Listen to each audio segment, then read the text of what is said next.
television have led to calls for the federal government to rethink its plans for the industry's future. Australia's largest regional commercial network has blamed the loss of 40 jobs on the unprofitable system of aggregation forced on the networks by the federal government.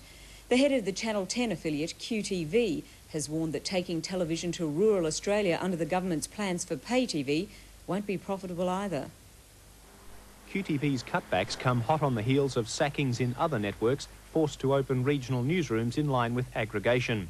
The system of taking more programs into regional Australia initially created jobs, but with at least a dozen offices forced to close, many employees are now without their jobs.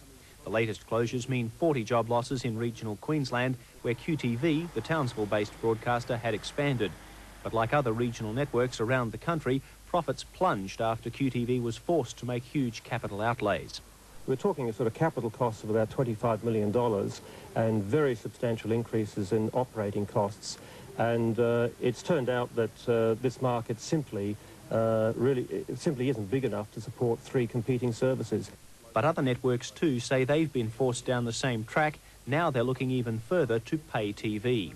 The Seven Networks country affiliate also recently closed regional offices, and the country networks are now bitterly asking how Australia can afford pay television when the market can't support free-to-air services. You're going to have very deep pockets to start pay television. Experience around the world indicates that if you're prepared to lose about $500 million for 5 years, then yes, eventually you'll get into the black with television.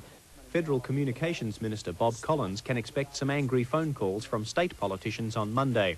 Ministers with rural portfolios say country Australia won't return to the days of having fewer television stations to choose from than their city cousins.